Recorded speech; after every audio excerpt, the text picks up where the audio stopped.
Kita langsung buka aja Roma 3, mestinya sudah Roma 4. Tadi ketinggalan beberapa ayat, belum sempat saya selesaikan. Ayat 21 sampai 31, saya akan selesaikan dulu. Tetap di dalam judulnya, oh by the way, jangan ini dulu, tunjukkan semuanya. Nah ini tadi, ya. Ini tadi sepanjang hari, khotbah-khotbah saya. Untuk orang yang mau serius dengan Tuhan Yesus, hari ini datang tepat alamat. Ambil catatan, ambil Alkitab, kita akan belajar firman Tuhan, Bible Study Expository. Setiap ayat, setiap pasal. Nah itu judul-judulnya, kalau Anda ketinggalan satu saja, ikuti karena Anda ketinggalan. Yang pertama tadi itu judulnya ngeri, LGBT. LGBTQ ya. Lalu seterusnya kita belajar banyak tentang kebenaran-kebenaran yang tiada duanya. Karena kitab Roma itu susah dimengerti. Petrus pun mengakui, tulisan-tulisan surat Paulus itu tidak mudah dipahami. Tapi bukan hanya doktrin, itu fondasi. Tolong dengarkan nanti di YouTube kita ya. Nah, sekarang kita sudah masuk ke hidup dengan iman yang diperhitungkan Allah, tapi saya tarik ke belakang. Kita rewind dulu beberapa ayat, 10 tepatnya. Manusia dibenarkan karena iman, Roma 3 ayat 21. Saya selesai 4 pasal hari ini, mari mulai. Manusia dibenarkan karena iman. Tetapi sekarang, tanpa hukum Taurat ya, kebenaran Allah telah dinyatakan seperti yang disaksikan dalam kitab Taurat dan kitab-kitab para nabi. Yaitu kebenaran Allah karena iman. Coba katakan karena iman. Supaya nanti ingat. Sekali lagi, karena iman.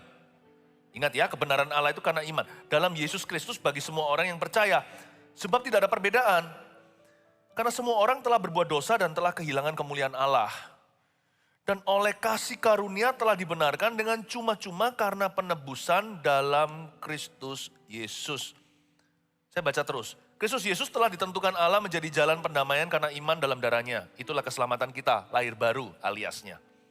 Hal ini dibuatnya untuk menunjukkan keadilannya karena ia telah membiarkan dosa-dosa yang telah terjadi dahulu pada masa kesabarannya. Kita ini diampuni.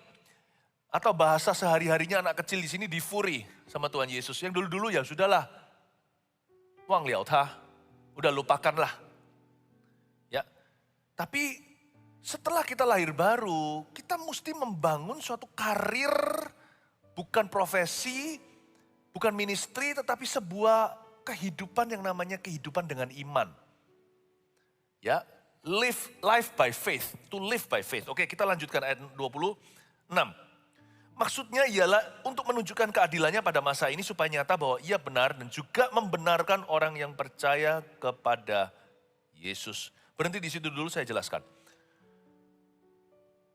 Judulnya di Alkitab kita, ini judul tambahan dari Lembaga Alkitab Indonesia.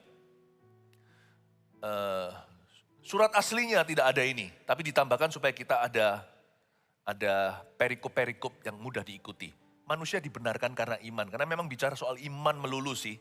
Di surat Roma ini banyak sekali. Manusia dibenarkan karena iman. Kita itu dipanggil to live by faith, you know. Setahu saya zaman-zaman dulu, hamba-hamba Tuhan zaman kuno, hidup dengan iman itu berarti mereka full time, gak kerja, tapi juga gak dapat gaji, dia gak tergantung dengan organisasi. Jadi ke kiri, ke kanan itu, tunggu Tuhan buka jalan ala Elia. Caranya Elia gitu loh, burung gagak dan sebagainya. Kayaknya sih zaman-zaman seperti itu udah lewat. Kita harus punya perencanaan. Ya kan? Bisa saja segala sesuatu menjadi baku, tapi jangan jadi kaku. Remember, however good you have planned your life, however well, sebaik apapun Anda dan saya merencanakan kehidupan ini, tetaplah tidak dipungkiri panggilan tertinggi orang percaya setelah lahir baru adalah to live by faith. Untuk hidup oleh iman. Hidup dengan iman, continuously atau terus menerus. Living continuously by faith. Kita sih sekarang udah ada gaji tetap kalau yang bekerja di sebuah perusahaan. Tapi bukan berarti itu menggantikan iman hanya karena ada kepastian. Karena hidup ini memang gak pasti notabenanya. So jangan lupa to live by faith. How do you live by faith anyway? Saya jelaskan living by faith itu bisa mulai dari nol kan. Bisa mulai dengan sesuatu yang baik. Permulaan baru. Lalu setelah itu semua disediakan the year of provision atau tahun penyediaan Allah. Tapi juga bisa dari minus. Living by faith. Tadi pagi saya sampaikan tentang kecenderungan juga. Gimana caranya seorang yang punya kelainan di dagingnya, gimana dia terus berjalan lurus dengan Yesus sampai dia mati. Live by faith. Hidup dengan iman. Hidup dengan iman itu bisa dalam kelebihan kita. Hidup dengan iman juga bisa dalam kepastian, namun hidup dengan iman juga bisa dalam ketidakpastian. Seperti masa pandemi. Aduh, Pastor Philip, saya nggak tahu ini gimana ke depan ini, saya nggak tahu bagaimana berencana. Live by faith, use your faith, exercise your faith. Pakailah imanmu. Bisa juga kita itu hidup dengan iman dalam ketidakpastian. Dan juga bisa hidup dengan iman dalam kelemahan. Saya nggak akan ulangi khotbah tadi. Di mana orang LGBT bisa tetap lurus, menikah atau tidak, menikah atau salibat. Dia bisa tetap jadi orang yang taat pada Kristus sampai meninggal dunia. Tapi yang heteroseksual juga punya pergumulannya sendiri. Ada orang klepto suka mencuri, gimana dia nggak nyolong lagi? By faith. Lalu yang punya gaji, kepastian. Bagaimana kalau badannya tiba-tiba nggak healthy? A lot of things, banyak hal di dalam hidup ini. Kalau kita nggak hidup dengan iman, kita rugi sendiri. Karena hidup memang tidak pasti. Coba saya build up dulu pelan-pelan supaya Anda mengerti. Lalu Pastor Philip, gimana saya hidup dengan iman? How to live by faith. Ada orang sih nggak perlu mikir lagi gaji. Termasuk orang yang uangnya banyak. Tapi dia tetap perlu menggunakan iman di hal-hal yang di luar dari kendali atau kontrolnya. Ada orang yang sukses dalam bisnis, gagal mendidik anak. How do you live by faith? Bagaimana kita hidup dengan iman? Saya nggak gubris sih, iman itu bukan ciptaan saya soalnya. Saya dibenarkan karena iman. Iman itu pekerjaan Tuhan. Jangan lupa Roma 10 ayat 17, saya dahului dulu untuk nanti kemudian hari, minggu-minggu depan, saya akan bahas pasal-pasal berikutnya. Saya kasih bocoran. Roma 10:17 berkata, iman timbul dari pendengaran. Iman itu nggak bisa kita ciptakan. Kita nggak bisa tentukan, gua mau gimana beriman.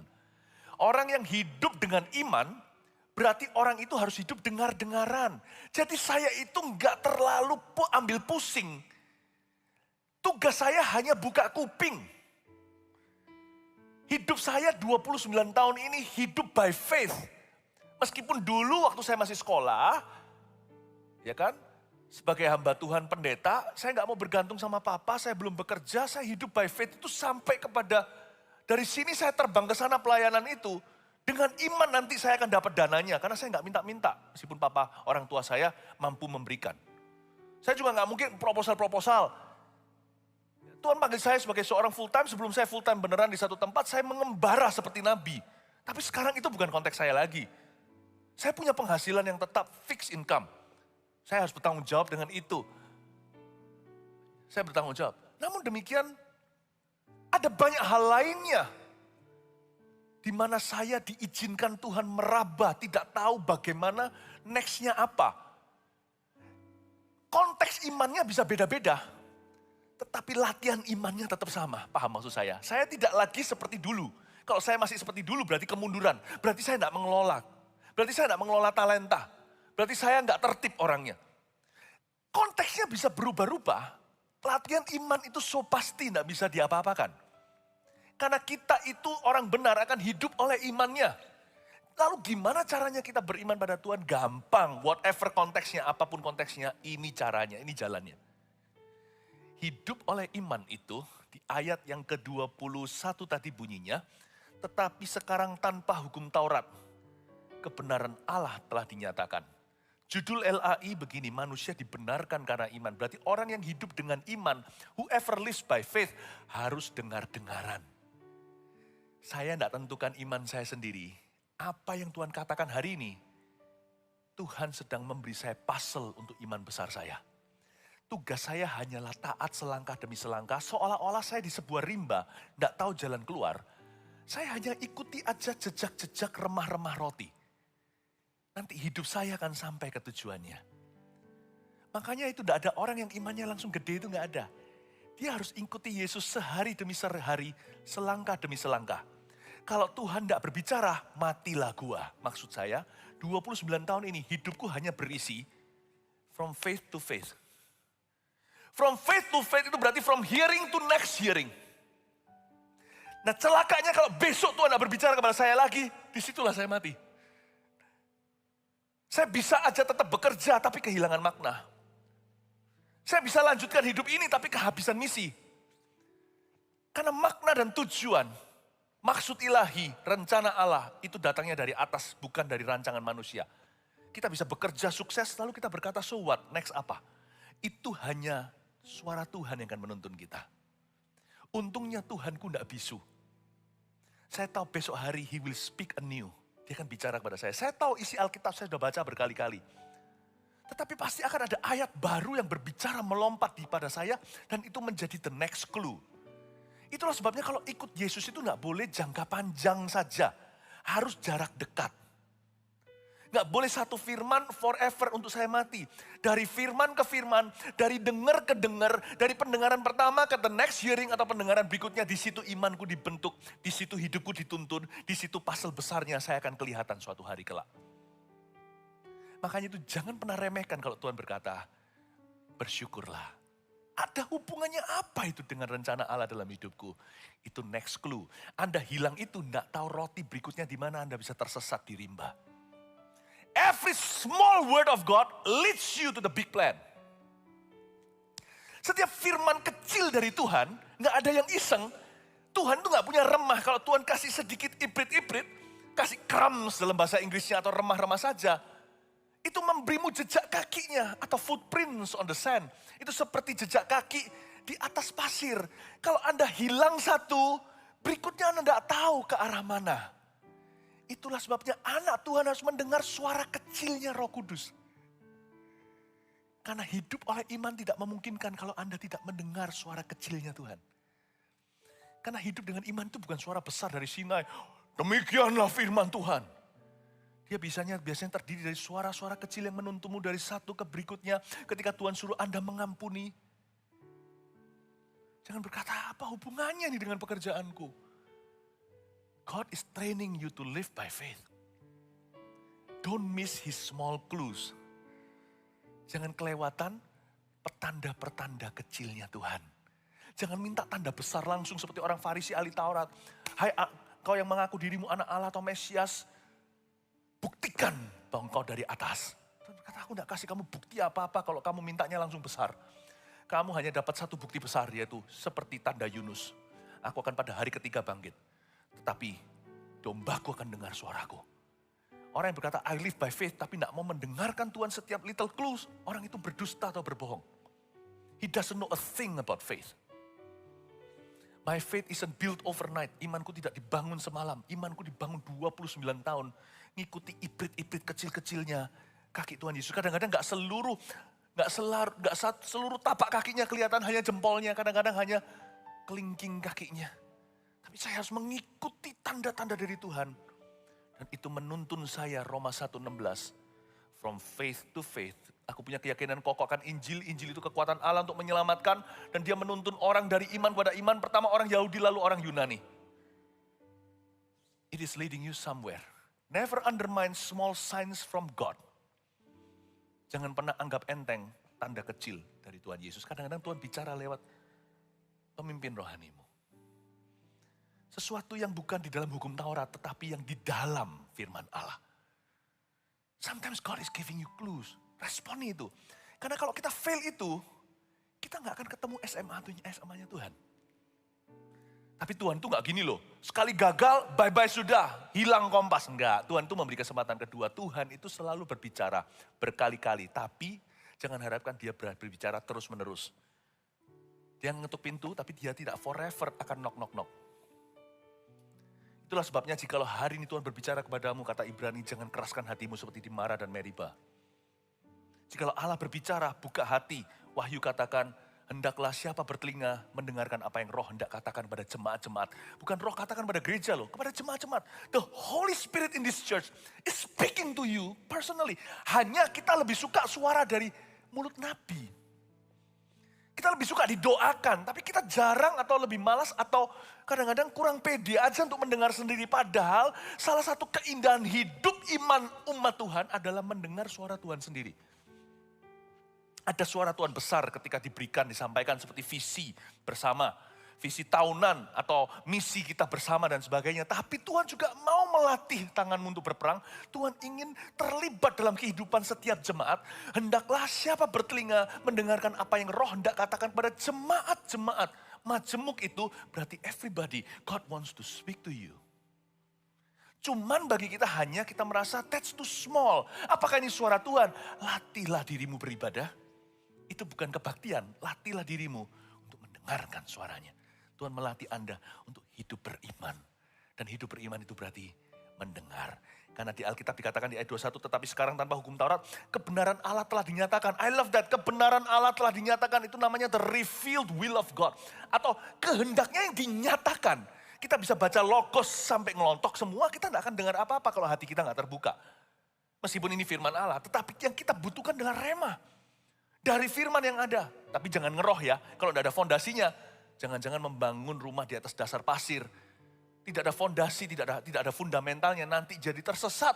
Tapi kalau kita sudah punya Alkitab, jangan seperti orang Farisi, ragi orang Farisi, ahli Taurat itu.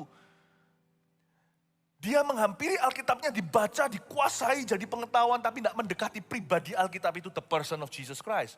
Who wants to speak to you and lead you. Yang mau berbicara kepadamu dan kepadaku dan menuntun kita. The person of Jesus Christ. Kebenaran Allah telah dinyatakan tanpa hukum Taurat. That's powerful words. Kebenaran Allah dinyatakan, the revealed will of God. Roma 10:17 sekali lagi, karena iman timbul dari pendengaran, bukan sembarang pendengaran. Pendengaran oleh firman Kristus. Arti firman Kristus itu bukan logos, itu rema, artinya firman yang langsung fresh from the oven, diucapkan langsung dari mulut Kristus bagimu detik ini. Itu beda-beda, berarti Tuhan bicara dengan Anda, dengan orang sebelahnya, itu totally different things. From the same Bible, dari Alkitab yang sama, tapi bicara hal yang berbeda. Saya khotbah yang sama. Tuhan ngomong apa dengan you, Tuhan ngomong apa dengan Anda, itu beda. Karena dari mulut saya keluar logos. Dijabarkan pun tetap logos, tapi sampai ke telinga Anda, Yesus yang akan ngomong langsung ke telinga masing-masing, itu remanya beda. Lain. Yang disebut rema itu adalah the word of Christ, atau firman Kristus itu berarti Kristus seolah-olah memang demikian, dia berbicara fresh dari mulutmu. Di balik seorang pengkhotbah, sekalipun diurapi, ada seorang pengkhotbah dengan P huruf besar yang akan berkhotbah ke telinga Anda masing-masing. Itu yang membuat khotbah kita yang diurapi itu berbeda dengan ahli Farisi. Karena kita punya authority. Itulah sebabnya seorang pengkhotbah harus mengosongkan dirinya sebelum menyampaikan firman Tuhan. Harus bekerja sama dengan Kristus, kalau enggak percuma semua itu pengetahuan. Rema is what will change your life. Rema. Dan rema itu akan melatih umat Tuhan untuk beriman. Masing-masing akan ada porsinya. You harus beriman begini, Anda harus beriman bagaimana. Itu adalah the revealed will of God. Revealed will of God. Kebenaran Allah yang telah dinyatakan. Dinyatakan. The revealed will of God. Itu kayak buah adalah buah biasa, tapi waktu dikupas. Seperti parfum yang masih mati ketika dibuka. Langsung wangi seluruh ruangan. Waktu di-reveal atau dinyatakan itu seperti dibuka segelnya. Psst, terbuka sesuatu dan something happens. Sesuatu terjadi hanya karena Kristus mengucapkannya. Saya harap Anda bisa mengerti ini, saya membawa Anda kepada perkara-perkara yang lebih dalam. Saya tidak memberi Anda makanan SD lagi, tapi saya ajak Anda untuk menilai perkara-perkara ilahi atau perkara-perkara yang supranatural sifatnya. Semoga Anda dan semua jemaat hari ini, di hari Minggu ini bisa belajar untuk mengikut Tuhan. Bukan hanya dengan cara yang benar, tapi mengikut Tuhan dengan cara yang dekat. Haleluya. Ya, jadi seperti itu. Tahu nggak? Tuhan itu memberi clue. Saya cuma pikir aja Tuhan, jangan sampai loh Tuhan. Jangan sampai ya. Tiba-tiba saya melayani sejauh ini lalu besok hari sampai saya mati Tuhan nggak ngomong apa-apa lagi. Habislah aku. Tapi ketika kita ragu ada ayat yang berkata begini. Adakah Tuhan memberikan rahim tidak membuatnya melahirkan? He who began the good works in me will be able to complete it. Siapa ya Tuhan yang telah memulai perkara yang baik di dalam diriku akan menyelesaikan atau menyempurnakannya sampai pada akhirnya. I believe he is faithful. Pelayanan saya akan mati kutu, trust me. Saya mau saat teduh sampai berbusa pun nothing will happen to people anymore. But God who has called me, Allah yang telah memanggil saya, dia setia. Allah yang memanggil Anda, dia setia. Tugas saya hanya buka telinga. My God is a mute. Tuhan saya tidak bisu saudara, apalagi tuli. Hidup kita akan mati kutu kalau kita sudah berhenti mendengar. Karena ketika kita berhenti mendengar, kita akan tidak tahu bagaimana beriman. Ketika kita tidak tahu lagi bagaimana beriman, disitulah akhirnya Tuhan dan rencananya dalam hidupmu. Tuhan bukan berakhir, Anda yang berakhir dalam rencananya. Jadi kuncinya di mana? Mendengar. Latih kuping ini untuk dengar Tuhan. Latih kuping ini untuk dengar Tuhan. Oh, kalau saya bisa rangkumkan kehidupan saya saksi, it's all about hearing his voice. Sungguhan sih. Tidak ada yang saya buat untuk jadi, itu gak ada. Everything that happens in my life, segala sesuatu yang terjadi, kejadian keluaran dalam hidup saya. Semuanya itu karena dimulai dengan mendengarkan suara Tuhan. Everything good starts from there. Everything great begins from there. Segala sesuatu yang bagus dimulai dari situ, segala sesuatu yang besar, segala sesuatu yang hebat, segala sesuatu yang ilahi, segala sesuatu yang kudus, segala sesuatu yang layak dipuji, yang patut didengar, yang patut didengungkan. Semuanya dimulai dari mendengar suara Tuhan. Saya kok merasa lewat kitab Roma ini kita harus belajar menghargai the revealed will of God. Kita harus belajar mencari kehendak Allah yang dinyatakan kepada kita. Minta sama dia, rajin-rajinlah. Saya gak berani masuki tahun, apalagi sekarang menjelang akhir tahun. Saya gak berani memulainya tanpa saya tanya sama Tuhan, reveal to me some of your will. Saya gak bisa tahu semuanya, tahun harus masih dijalani. Tapi minimal sebelum bulan Januari, kasih aku bocoran dikit Tuhan supaya ada pertanda. Karena aku ini Gideon, imanku gak besar. Aku harus melihat karpet itu basah tetapi tidak membasahi tanahnya. Atau sebaliknya, saya minta pertanda. Kehendak Tuhan yang dinyatakan, aku pergi berperang atau tinggal di kemah. I want you to give me some signs. Itu oke loh, Tuhan sangat berkenan dengan doa begitu. Karena Tuhan tahu bahwa kita tidak mendahuluinya. Tapi banyak orang enggak, main sikat aja, percaya kepada pengertiannya sendiri, main hajar, lalu habis itu dihajar oleh kehidupan. You and I must learn to be patient. Bukan berarti slow ya. Saya sendiri secara pribadi, I'm anything but slow. Saya tidak slow orangnya. Ya, kalau teknologi itu sekarang belum keluar gadget yang baru itu, kami punya itu sudah gadget terbang. Kita selalu mendahului lebih laju daripada apa yang dipikirkan oleh dunia. Orang-orang tidak percaya anak muda, kita sudah gerakan anak muda.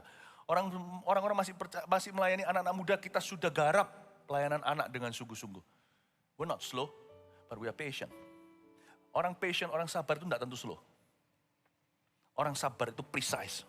Saya latih diri saya untuk sabar, karena banyak kesalahan itu terjadi karena kita gegabah. Bukan gegabah karena kita itu didorong oleh iman, didorong oleh keberanian, bukan gegabah karena tidak tanya Tuhan. Belajar untuk dengar-dengaran. Amin Bapak Ibu Saudara. The revealed will of God itu seperti luar biasa. Karena Tuhan itu cara kerjanya begitu. Tuhan itu bekerja memberikan kita itu berdasar percaya, bukan berdasar usaha. Saya tidak berkata bahwa Tuhan itu mendorong kemalasan atau Tuhan itu mendukung malas-malasan. Enggak. Tapi ingat ya, berkat itu datang bukan dari usahamu. Usaha kita itu mengikuti. Karena kalau dapat satu amanat dari Tuhan itu dia akan bahagia, dia akan excited, dia bergairah. Jadi mau tidak mau usaha itu sebagai manifestasi, demonstrasi hati. Tetapi tidak pernah Tuhan berjanji perkara-perkara Allah, perkara-perkara ilahi itu terjadi di hidupmu karena usahamu. Semua karena percaya. Masuk sorga aja karena percaya kok. Jadi dari sini kita bisa baca ayat 24, dan oleh kasih karunia, the world of grace atau dunia kasih karunia, telah dibenarkan dengan cuma-cuma karena penebusan dalam Kristus Yesus. Saya jadi ingat kitab di Efesus pasal 1, bunyinya begini, segala berkat rohani itu ada di alam sorgawi, di dalam Kristus Yesus. Jadi ada banyak hal yang Anda rindukan, itu sebenarnya sudah tersediakan. Seringkali bukan karena kita gagal usaha, tapi kita gagal percaya. Makanya Tuhan itu sangat-sangat personal sekali Dia anggap itu sesuatu yang sangat pribadi. Ketika seseorang tanya sama dia, kalau engkau dapat, engkau sembuhkan aku. Kalau aku dapat, langsung ditegur. Iya Tuhan, ampuni aku. Maafkan aku yang kurang percaya. Aku percaya Tuhan, ampuni aku yang kurang percaya. Sebelum Tuhan sembuhkan orang buta, Tuhan tanya apa yang kau mau. Aku mau melihat, percayakah kamu bahwa aku sanggup melakukannya? Ngapain sih? Apakah Tuhan itu kurang percaya diri? Apakah Tuhan itu kurang rasa aman? Apakah dia itu insecure? Bukan. Karena in the world of God, dalam dunia Tuhan, kalau bicara soal berkat-berkatan, kalau bicara soal keajaiban, mujizat Allah, kalau bicara soal anugerah kasih karunia, it is only through faith. Dan jangan tanya saya kenapa begitu. Memang sudah digituin dari dulu. Roma 5 sudah menulisnya. Roma 5 bunyinya begini, saya dahului ya, nanti minggu-minggu depan baru saya bahas. Because grace enters through faith. Karena pintu masuk kasih karunia itu hanya iman. Jangan tanya sama saya, kenapa? Satu-satunya jalan adalah Yesus, saya tidak tahu. Tapi saya percaya. Jangan tanya sama saya, kenapa Tuhan buat gravitasinya itu ke bawah. Jangan tanya sama saya, kenapa hidung kita lubangnya ke bawah. Itu saya bisa jawab sedikit sih, kalau lubangnya ke atas hujan, langsung kita pasti semuanya akan tersedak. Tapi ada banyak hal dalam ciptaan Allah dan tatanan ketetapan Allah yang namanya dalam bahasa Inggris itu the decrees of God. Atau ketetapannya. Huang Shao Ming Ding gitu ya. Kalau dalam bahasa Chinese-nya, kalau raja sudah memberikan cap tangannya, sudah memberikan signet ring atau memberikan cincin materainya, sudah jangan tanya mengapa, no question asked.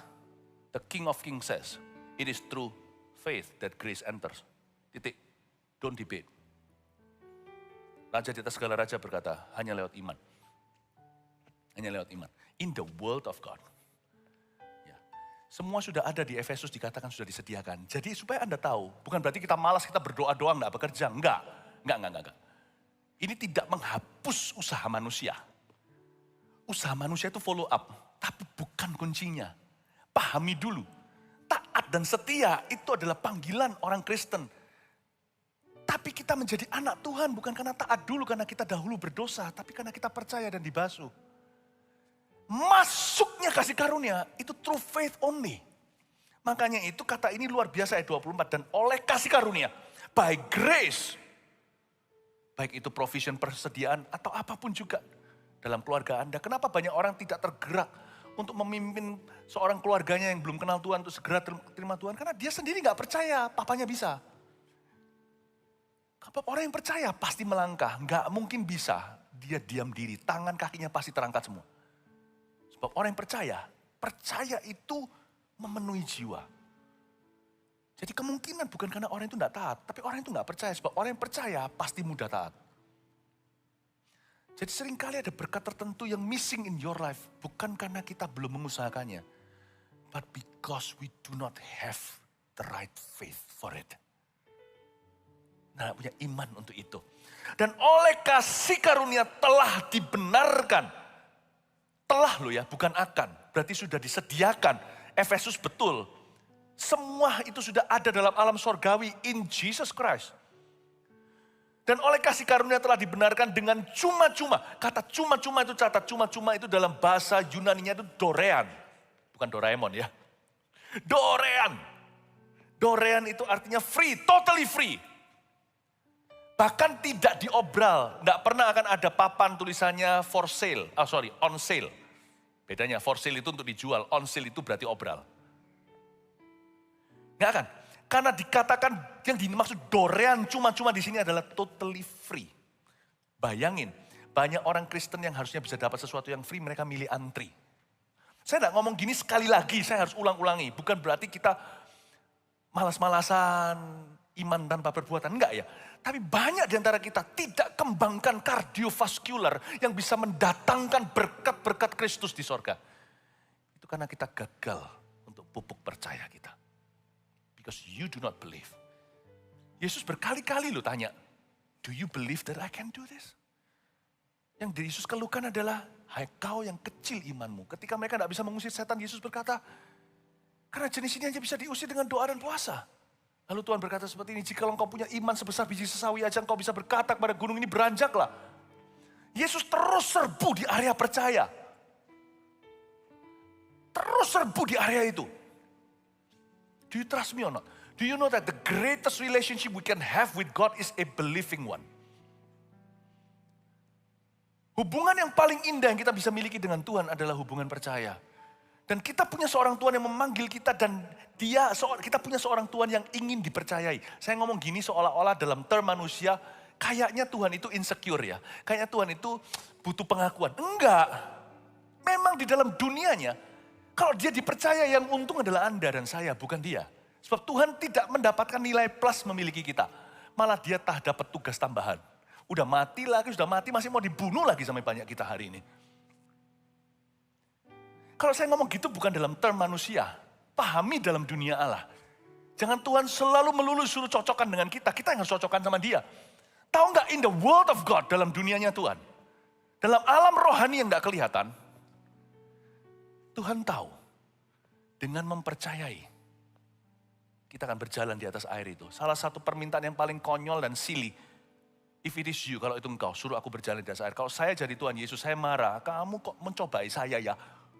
Ini emangnya kenapa? Kalau kamu jalan di atas air terus gimana dunia selesai gitu masalahnya? Tuhan berkata, come.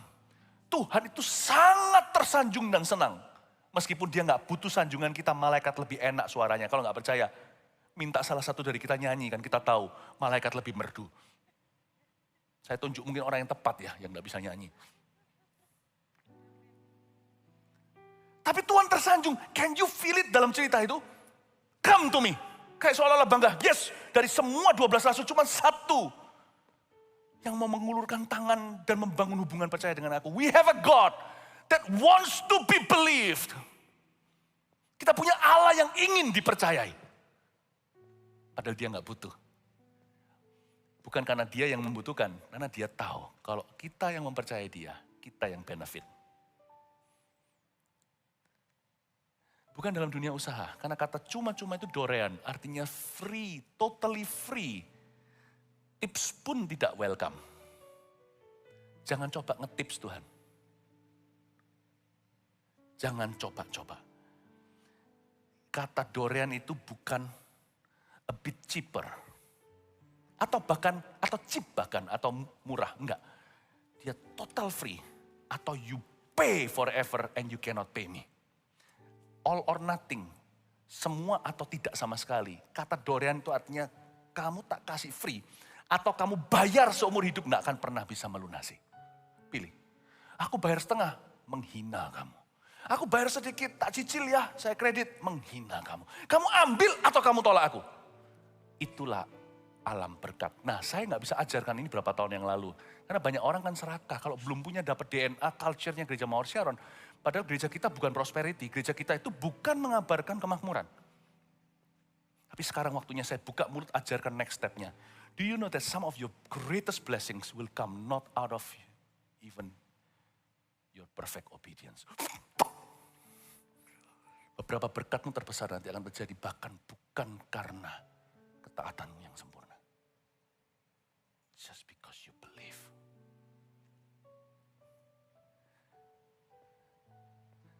Itulah sebabnya kenapa saya terus di bawah kaki Tuhan. Kenapa saya rajin mendengarkan firman, bukan karena saya itu rohani. Tapi karena saya tahu ini kayu bakarnya. Itulah sebabnya Maria disebut berbahagia, Marta disebut bersusah-susah dengan jeripaya sia-sia. Karena Maria memilih yang lebih baik. Tahu nggak? Marta naik tangga ke sorga. Udah level berapa? Masih level 4. Maria sudah sampai ke sana karena percaya perkataan Yesus yang jatuh ke tanah. Tempat dia ngesot di sana mendengarkan suara sang gurunya. Plek, plek, plek, plek, plek. Anda berusaha mati-matian, yang sana berdoa, yang sana nyampe. Anda setengah jalan sudah terponga-ponga. Di situ bedanya, makanya banyak orang berkata life is not fair. Indeed it's not. Itulah sebabnya mencari Tuhan itu tidak pernah sia-sia. Tapi saya berani buka mulut sekarang karena saya lihat jemaat udah mulai dewasa. Semoga Anda mengerti indahnya mendengar suara Allah. Indahnya merenungkan firman-Nya. Indahnya dapat sesuatu dalam hadirat Allah. Indahnya, oh indahnya. Indahnya. Amin, amin. Ya. Coba, terus coba gurui anaknya. Nggak berubah-ubah kan. Anda mendekat ke Kristus, anak itu berubah sendiri. Kok bisa ya? Nggak fair ya. Pakai semua parenting, baca semua buku, nggak mempan. Anda dekat sama Tuhan. Dengar suaranya. Kamu ke kiri, ya. Aku ke kanan, ngalah. Nggak perlu digurui sekarang. Kamu doa. Tuhan aku mau gimana anakku? Layani aku dulu. Aduh Tuhan, ini tepung cuma tinggal satu. Gua makan sama anakku lalu sama-sama mati. Kasih makan Elisa. Bukan berarti pendeta minta. Ini adalah cerita tentang bagaimana mengutamakan kerajaan Allah. Oke. Tiba-tiba anaknya berubah. Nggak ada angin, nggak akan badai. Tiba-tiba berubah akil balik lagi sekali lagi. Bukan jadi remaja dari remaja menjadi dewasa. Tiba-tiba menjadi orang yang takut akan Allah. Orang berkata, Cik, gimana anakmu bisa gitu? Nggak tahu. Aku cuma dengarkan suara Yesus setiap hari. Aku nggak tahan lagi lihat anakku begitu rupa. Lihat anakku narkoba atau apa. Lihat anakku ugal-ugalan nggak pulang ke rumah. Tapi setiap hari Tuhan kasih aku remah. Tanpa aku sadari lihat ke belakang baru berapa bulan. Loh anakku kok berubah. Ajaib. Because you are listening to God. Because you are hearing His voice. There's power. Ada kuasa dalam mendengar suara Allah. It's the God I trust. When He speaks, you listen. Kalau Tuhan berbicara, dengarkan. Sekalipun itu tidak langsung solusi kepada masalah atau persoalan yang Anda gumuli. It's gonna get you somewhere in His victory. Dengan membawamu kepada kemenangan yang tidak kau duga dalam pergumulan Anda. Kasih tepuk tangan untuk Tuhan. Amin. Haleluya. Sekarang kita sudah belajar dorean ya. Ayat 27 nih. Jika demikian apakah dasarnya untuk bermegah? Nah itu dia. Enggak ada. Oh, Cik kok bisa gitu? Ya soalnya aku gini loh Cik. Aku itu pakai 4 langkah untuk nobatkan anak saya. Gak bisa bermegah. Kita hanya bisa berkata, kasih setiamu yang kurasakan. Lebih tinggi dari langit biru. Kebaikanmu yang telah kau nyatakan. Lebih dalam dari lautan. Berkatmu yang telah ku terima. Sempat membuatku terpesona. Apa yang tak pernah kupikirkan, itu yang kau sediakan bagiku.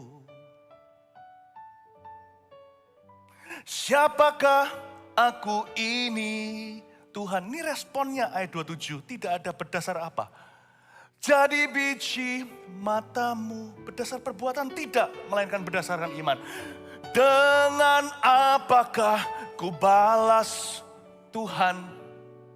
Selain puji dan sembah kau. Orang lain akan mengikuti metodemu, mereka akan gagal total. Tuhan tidak membagi berkat kayak gini itu, yang karena percaya dan mendengar itu kepada 2 orang bersamaan.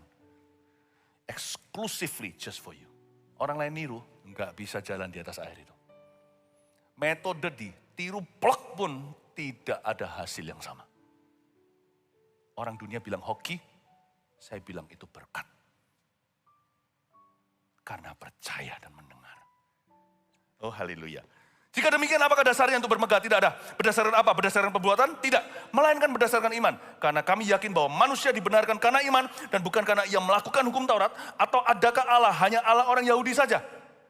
Bukankah ia juga adalah Allah bangsa lain? Ya benar, ia juga adalah Allah bangsa-bangsa lain. Artinya, kalau ada satu Allah yang akan membenarkan baik orang yang bersunat karena iman maupun orang yang tidak bersunat juga karena iman.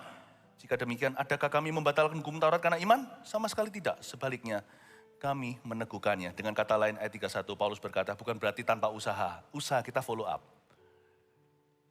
Tapi Paulus berkata, jalan masuknya bukan lewat Taurat. Jalan masuknya lewat mendengar, lalu percaya. Pertanyaannya sekarang, has God spoken to you? Adakah Tuhan berbicara kepadamu? Mungkin dia berbicara, agak samar, karena Tuhan tidak memaksa. Dia tidak merobohkan pintu, dia mengetuk pintu. Ketukan itu kalau Anda berada di loteng atas atau pergi absen ke rumah tetangga, mungkin ada connectingnya di belakang. Anda tidak akan dengar Tuhan sedang menamu di rumahmu. Tuhan sedang namu di rumahmu atau bertamu di situ. Itulah sebabnya kita mendekat pada Tuhan bukan memaksa dia untuk berbicara. Saya tidak bisa begini loh ya, imani rumah baru. Itu kan dari dirimu, iman itu harus keluar dari pendengaran. Kalau Tuhan tidak bicara, Anda imani sampai ngelontok tuh mata juga nggak ada rumah baru. Tapi kalau Allah bicaranya samar dan mendekatlah. Yakobus berkata mendekatlah kepadaku. Dan kalau yang mendekat kepada Tuhan itu ada halangan, rintangan alias dosa. Tanggalkan dosamu, mendekatlah, tahirkan tanganmu hai orang berdosa. Sadari kemalanganmu dan merataplah. Lalu ada kata begini kan di Yakobus, mendekatlah kepada Allah maka Allah akan mendekat kepadamu. Mungkin Tuhan bicara, dia tidak menggedor pintu, dia mengetuknya. Kalau Anda mendekati sedikit, tiba-tiba kaya penglihatan dan kaya firman. Tidak seperti zamannya Nabi Eli sebelum Samuel. Sometimes not, bukan karena kehidupan rohanimu sepi, tapi karena kita tidak rajin mendekat. Kalau kita mendekat, you will hear him clearly. Amin Bapak Ibu Saudara. Kita kadang-kadang terburu, bangun tidur terus mandi. Bagaimana bisa? Bagaimana enggak? Dari kecil sudah diajari gitu lewat lagu dari bangun tidurku terus mandi. Tidak lupa menggosok gigi. Habis mandi ku tidur lagi. Atau langsung kemana? Harusnya diganti tuh. Bikin lagu baru untuk anak-anak. Bangun tidurku terus doa. Tidak lupa baca Alkitabnya. Sudah itu barulah mandi. Tapi jangan luput menggosok gigi. Mendekatlah people. Saya ngajar gini bukan 1, 2, 3, 4, 5. Percayalah semua seminar diadakan gak akan mengubahmu. My simple message to you is get close to him. Live by faith. By faith, by faith, by faith, by faith. You don't have faith in faith. Jangan beriman pada iman. Aku imani pasti bisa. Aku imani supaya orang itu mati. Dirinya yang mati. Kita enggak imani dengan dalam iman. Kita imani dengan pendengaran. Itu beda Roma 10:17. Itu iman yang legitimate, iman yang genuine, iman yang tulen. Iman yang bukan bersumber pada kehendakku, tapi pada pewahyuan firman-Nya dan kehendaknya yang dinyatakan. Oh, kalau Anda dapat ini, you are the most powerful person. Siapapun yang melawanmu, Allah di pihakmu. No one can destroy you if you have the word of God. Kalau kita punya firman Tuhan, Anda di perahu itu nggak ada badai taufan bisa meruntuhkannya. Pondo atau modal saya dalam pelayanan, panggilan dalam kehidupan cuma satu, I hear Christ. Saya tidak perlu kesana-sana ngaku, Tuhan berkata gini sama aku, biar orang membuktikan sendiri dan melihat sendiri penyertaan itu. I don't go around boasting to people. Tuhan ngomong gini, ngomong gitu, seperti banyak orang berkata, Tuhan ngomong gini, Tuhan ngomong gitu. Ya kadang-kadang tetap kita harus ngomong sih kalau Tuhan ngomong ya kan. Tapi biarkan orang lain mengujinya, tetapi kalau Tuhan ngomong sama kita beneran ada kuasa, ada kuasa, ada kuasa. Di area itu yang Tuhan katakan. There is power. Rahasianya itu bukan terletak di pelataran ketika kita semuanya main dul-dulan atau main benteng-bentengan atau main kucing-kucingan. Rahasianya terletak di balik tirai itu di ruang Maha Kudus, Maha Sucinya. Where God speaks directly to you and reveal His will. Oh, haleluya. Khotbah ini saya persiapkan untuk mempersiapkan the bride of Christ. Saya ingin Anda berubah. Jemaat ini berubah dari menjadi anak, menjadi mempelai. Anak itu tetap di bawah otoritas orang tuanya, gak berani apa-apa. Tapi kalau istri, mama bilang apa, papa juga bilang apa. Saya ingin supaya gereja kita mengenal kehendaknya, mengenal hatinya. Kita akan punya keberanian yang luar biasa untuk mengarungi hidup ini dengan iman. Orang lain berkata, give up lah. Terus. Bukan karena kita nekat, Tuhan bicara. Orang lain berkata, matilah kita di sini. Siapa bilang jalan di atas air sama aku? Orang bisa berkata, kamu enggak mungkin bisa. Oke, kamu tinggal di sini dulu.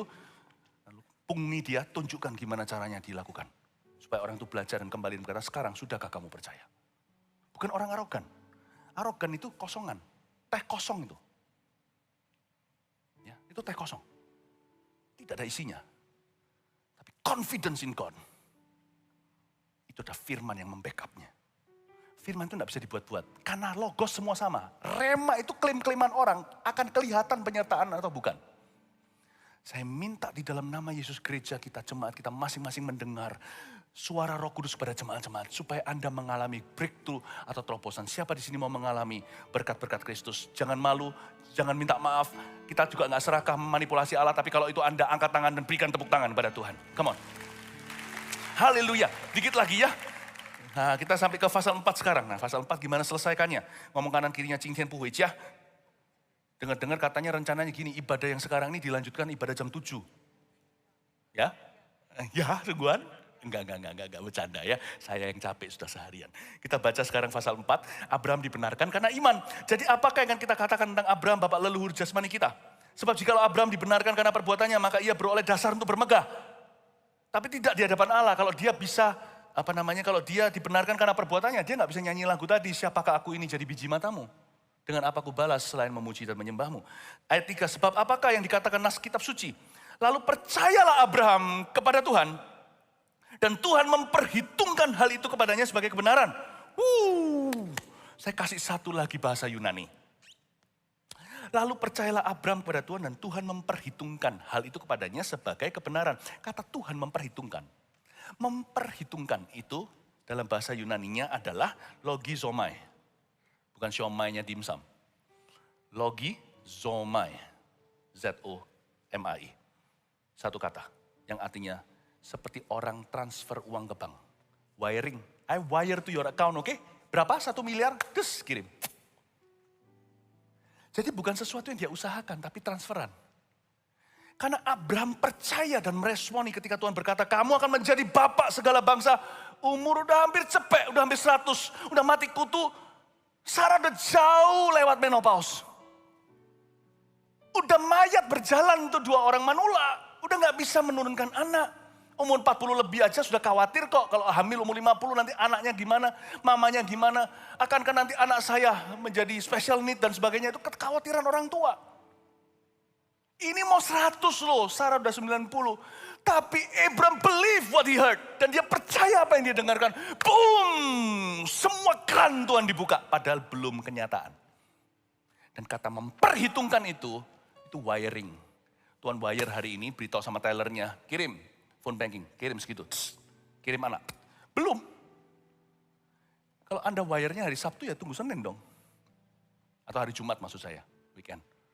Apalagi kalau banknya beda. Ya kan? Bank sorga, bank dunia beda. Saya nggak bicara soal materi atau keuangan atau money. Saya bicara tentang janjinya, penggenapannya. Tuhan bayarkan. Dan kadang-kadang Jumat, Sabtu, Minggu, weekendnya Tuhan itu bisa jadi kita menunggu 10 tahun. Tapi nantikanlah karena orang yang berfirman, kalau Tuhan berfirman pada kita tidak akan lapuk dalam janjinya. Seperti lagunya apa itu, janjimu tak akan apa, lekang oleh karena waktu. Tidak akan lapuk.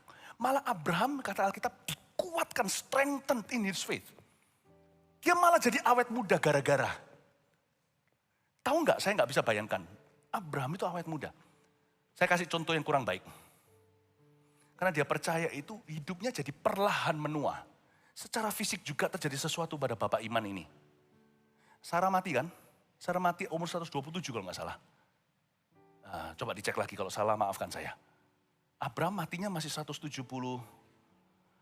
Abraham itu loh, ya ini bukan contoh, makanya saya bilang ini contoh yang kurang baik. Setelah Sarah mati, ya nggak salah sih karena dia jadi duda kan. Dia menikah lagi dengan keturah, punya anak masih banyak. Ini kakek, umur cepek lebih 130. Dia lebih tua 10 tahunan dari Sarah atau lebih tua bukan 10 tahunan, pokoknya lebih tua dari Sarah. Dia bisa jadi justru karena menunggu itu seperti ada jam waktu berhenti untuk dia menua. Seolah-olah ada agen anti-agingnya terjadi karena dia menunggu, menantikan. Dia menunggu 25 tahun untuk Ishak. Dia awet muda gara-gara itu. Trust me, kalau Anda menunggu dalam janji, Anda tidak akan menua dalam spirit. Tidak akan menua. Karena there is power, ada zat, ada energi, ada adrenalin Bapak di dalam menanti janji. Dan itu membuat Anda awet muda menantikannya. Tentunya contoh yang gak baik, tadi saya kasih contoh kalau dia menikah lagi itu berarti dia jadi seperti orang muda. Ya responnya gitu ya, sudah urusannya dia. Kalau menurut saya sih kakek begitu sudah gak usah menikah lah ya. Udah umur segitu kok ya. Ya itu opini-opini. Tapi paham maksud saya, tangkap ini ya. Tuhan memperhitungkan, Tuhan wire sesuatu. Dia tunggu weekendnya Yesus itu di perjanjian lama 25 tahun ternyata. Tapi saya percaya, some of us tidak usah menunggu selama itu. Mungkin Anda percaya hari ini terima janji lalu tahun depan ayah Anda akan terima Tuhan. Katakan amin. Ada sesuatu yang akan terjadi.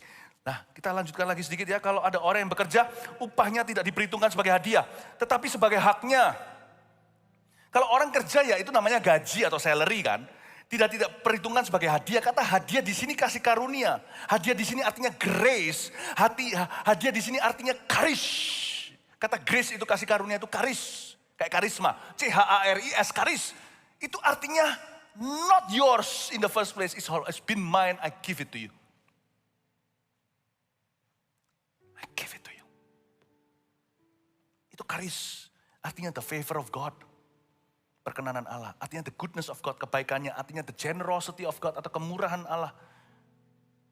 Tetapi kalau ada orang yang tidak bekerja namun percaya kepada Dia yang membenarkan orang durhaka, imannya diperhitungkan menjadi kebenaran. Ayat 5 ini, tetapi kalau ada orang yang nggak bekerja, bukan berarti Tuhan itu setuju dengan kemalasan. Pokoknya percaya doang, enggak. Tetapi kalau ada orang yang nggak bekerja, namun percaya kepada Dia Tuhan, pada Dia yang membenarkan orang durhaka. Jadi Tuhan memberikan itu bukan berdasarkan kita layak atau enggak. Tapi kita percaya atau enggak. Saya ngomong gini ini bahaya. Nanti akan ada orang yang berkata, aku boleh dosa. Kalau gitu dengarkan khotbah saya sebelumnya. Tapi sungguh loh, diberikan itu berdasar percaya loh. Penyamun itu haknya apa untuk masuk kerajaan sorga di Firdaus hari itu sama Yesus. Orang pertama di penyalipan Tuhan yang masuk sorga itu penyamun. Kok bisa ya? Farisi yang berkata, aku memberi perpuluhan dan sebagainya. Loh, persepuluhan itu bagus. Tapi kalau dia pakai itu sebagai merit dengan Tuhan, atau merit bukan menikah, merit itu artinya sebagai suapan untuk Tuhan, nggak mempan. Tuhan berkata yang dibenarkan itu yang tepuk-tepuk dadanya, pemungut cukai yang menyesal. Aneh ya di dunia Tuhan ini. Kita diberikan berdasar percaya bukan layak. Karena Tuhan berkata kalau ada orang yang tidak bekerja namun percaya kepada Dia yang membenarkan orang durhaka. Mengubah total undang-undang dasar sorga. Ketika di Kalvari itu Tuhan bersedia memberi karisma kepada penjahat sekalipun yang di ujung sono paling monster sekalian. Kalau percaya, I'm going to bless that person. Coba lihat itu Yeftah. Yeftah itu anak pelacur. Coba lihat dia, kelakuannya seperti apa. Kadang-kadang saya nggak ngerti garuk-garuk kepala kenapa Tuhan berkat certain people. I bless whom I bless, I have compassion on whom I compassion. Aku memberi kepada siapa yang kuberi, aku memberikan kemurahan, aku berkasih karunia kepada siapa aku berkasih karunia. Itu Yeftah nanti terakhirnya nggak sama dengan Gideon. Ketika ditantang sama Efraim segala, dia perang sama mereka, terjadi pertempuran saudara yang luar biasa. Let me tell you, don't envy other people's blessing. Those are from God. Yang kita bisa pupuk di sini hanyalah belajar dari mereka. Jangan lihat karakter busuknya. Lihat gimana mereka kok bisa dikenan Allah. Karena percaya, belajar itunya. Kalau pilihlah buah yang baik. Bukan buah yang busuk. Kebaktian sebelumnya saya jelaskan salah satu bahasa Yunaninya itu rotten tomato, rotten fruit. Ada orang-orang yang Tuhan sebut mereka itu buah yang busuk. Jangan contoh Yeftah. Saya lebih nyontoh Gideon daripada Yeftah. Sekalipun Simson diberkati kuat, saya nggak mau jadi Simson. Saya mending jadi Samuel, jadi Henok. Jangan contoh rotten tomato mereka. Contohlah tapi bagaimana mereka bisa memperoleh sesuatu yang sifatnya adikodrati. Sekalipun mereka nggak layak. Membuat kita jadi dikuatkan. Kita yang lebih layak dibandingkan dengan penjahat-penjahat, orang buruk ini. Pezina seperti Simson ini. Kalau mereka aja sejauh itu penyamun. Kepada orang jahat, kepada dia yang membenarkan orang durhaka. Apalagi saya. Karena itu kalau mendekati Tuhan, banyak orang yang WO gak berani masuk lebih dalam. Karena dia merasa, aku kenapa harus datang ke Tuhan Yesus? Aku belum layak kok. Salah, setan telah membohongi Anda untuk tidak mendekat pada Tuhan. Karena Tuhan itu membenarkan orang durhaka. Kalau Tuhan itu dihampiri, hidupmu berubah. Gak peduli seenggak layak apapun, Tuhan akan memberi rahmat. Tuhan memberi rahmat. Segala kesempatan untuk datang ke gereja, datanglah. Segala kesempatan untuk saat teduh pribadi, saat teduhlah. Setiap kesempatan untuk berlari ke altarnya, larilah ke altarnya. Jangan hitung-hitungan kalkulatornya, gue layak atau tidak. Tambah gak layak, tambah larinya lebih kencang. Karena Allah kita memberi rahmat tanpa membangkit-bangkitkan. Saya ngomong gini ini bahaya. Tapi tetap kebenaran saya harus sampaikan. Kebenaran ini namanya kasih karunia. Grace atau karisma. Ya. Kalau ada orang yang tidak bekerja namun percaya kepada dia yang membenarkan orang durhaka, maka diperhitungkan sebagai kebenaran. Seperti juga Daud menyebut berbahagia orang yang dibenarkan Allah bukan berdasar perbuatannya. Berbahagialah orang yang diampuni pelanggarannya dan yang ditutupi dosa-dosanya. Berbahagialah manusia yang kesalahannya tidak diperhitungkan Tuhan kepadanya. Adakah ucapan bahagia ini hanya berlaku bagi orang bersunat saja atau juga bagi orang yang tidak bersunat? Sebab telah kami katakan bahwa kepada Abraham iman diperhitungkan sebagai kebenaran. Orang-orang Yahudi selalu percaya sunat itulah yang membawa berkat. Tapi mereka lupa sebelum sunat itu ada 14 tahun tepatnya Abraham sudah terima janji. Orang Yahudi salah. Dalam keadaan manakah hal itu diperhitungkan? Sebelum atau sesudah ia disunat? Bukankah sesudah disunat tetapi sebelumnya? Dan tanda sunat itu diterimanya sebagai meterai kebenaran berdasarkan iman yang ditunjukkannya sebelum ia bersunat. Demikianlah ia dapat menjadi bapak semua orang percaya yang tak bersunat supaya kebenaran diperhitungkan kepada mereka. Dan juga menjadi bapak orang-orang bersunat, yaitu mereka yang bukan hanya bersunat tapi juga mengikuti jejak iman Abraham, bapak leluhur kita pada masa ia belum disunat. 14 tahun sebelum Tuhan berjanji sama Abraham, sebelum Tuhan, maksudnya janji itu diberikan pada Abraham 14 tahun sebelum dia disunat. Saya jelaskan ya, satu lagi. Agak sedikit molor, dikit aja nggak apa-apa ya. Saya dengarnya macet di luar seperti biasanya.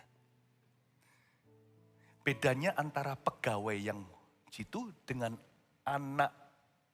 dengan ahli waris di mana? Alangkah baiknya kalau ahli waris yang jitu. Contoh, saya suatu bos di sebuah pekerjaan di luar sana. Contoh ya. Saya punya satu pegawai yang ikut saya sudah 25 tahun. Orang itu bisa dipercaya segala sesuatu, nggak pernah nyuri, nggak pernah nyolong, nggak pernah korupsi. Semua pekerjaan beres sama dia. Sehebat-hebat dia berusaha, tidak akan bisa mengalahkan status anak saya terhadap saya. Kalau ini dalam dunia, bukan dalam gereja ya. Kalau ini di dalam dunia kerja, paham maksud saya? Nggak bisa. Nggak bisa. Anak yang buruk pun jauh lebih penting bagi orang tuanya daripada stafnya yang paling wahid. Kalau dalam dunia kerja, sekuler. Pahamin. Ada juga bos-bos di luar sana yang membuat keputusan yang paling bodoh dalam karir mereka, mempercayai anak yang bolong-bolong. Tetapi biasanya mereka juga pinter, diimbangi dengan staf yang jitu, dititipkan. Dan gimana pun juga karena dia salah didik misalkan, anak itu akan merusak seluruh hasil usaha ayahnya dalam sekejap. Dan stafnya tidak bisa apa-apa. Coba kalau staf berkelakuan seperti anak seperti itu sudah dikeluarkan dari dulu nggak sampai 25 tahun. Tapi anak itu nggak bisa keluar-keluar. Karena dia ahli waris. Saya tunjukkan bedanya bersunat tak bersunat. Saya tunjukkan ahli waris atau yang mengusahakan dengan kekuatannya sendiri. Waktu kita percaya, you suddenly become that child. Ahli waris menurut cara Abraham, bapak iman itu. Yang mewarisi imannya. Wow. Tapi Yefta sekali lagi, dia dapatkan, dia menang perang. Tapi Yefta itu mengalami banyak kepedihan karena dia itu gagal dalam karakternya. Dia cuma hebat karismanya. Dia perang saudara, belum lagi anaknya perempuan ya, betul ya, saya jadi lupa. Anaknya perempuan yang dipersembahkan. Itu gegabah mulut, dia berkata, siapa yang keluar pertama kali, ku persembahkan jadi korban. Kena nasar dia, hukum perjanjian lama itu ketat loh. Nasar itu ada hukumnya, bukan cuma dengan Tuhan, di masyarakat. Yang keluar bukan kucingnya, dia kira yang keluar dombanya. Dia mikir apa yang keluar putri semata wayangnya. Akhirnya cerita itu cukup ngeri. Alkitab tidak memberi konklusi, anak itu mati. Dibunuh ayahnya sendiri. Lihat ya, sekalipun dia ahli waris, dia dapat kena percaya. Karena dia tidak menabur yang benar, dia menuai yang sakit. Yang paling indah adalah ahli waris yang berkarakter seperti staf yang jitu. Tuhan tidak mikir 7 kali untuk memberikan berkatnya kepadamu. Dia tidak akan menuai yang salah karena dia tidak menabur yang salah. Tapi jangan kira ada orang yang mengira, aku ini sangat jitu, tapi dia nggak pernah punya roh anak. Namun roh yatim piatu, dia seperti anak sulung yang berkata, aku kerja gini apa upahku. Pikirannya pada upah, pikirannya pada reward. Dia nggak pernah jadi anak tenan, nggak pernah jadi anak beneran. Jadilah dia staf seumur hidup. Dia bingung kenapa bapaknya nggak pernah percayakan mahkota maupun tahta. Dia berkata, karena kamu masuk lewat jalur proposal staf, bukan proposal anak. Because you don't believe. You believe in yourself. Kau berkati dengan gaji salary, tapi tidak pernah warisan. The better blessing is by believing. Berkat yang terindah itu karena percaya. Di sini bedanya sunat, tak sunat, dan sebagainya. Ada perbedaan. Amin Bapak Ibu Saudara. Itu bedanya employee-employer and father and son. Semoga ini jadi berkat buat Anda, saya tidak mungkin bisa selesaikan. Waktunya sudah -5, jadi -5 menit sudah lalu. Nanti berikutnya dalam lain kesempatan saya jelaskan karena nanti next kalau saya khotbah lagi sudah langsung fase 5. Nanti saya tidak tahu lah nanti saya khotbah khusus kayak atau apa di YouTube taruh di situ atau gimana. Tapi for now I think that's enough. Cukup untuk Anda bisa cerna. Semoga jadi berkat buat Anda.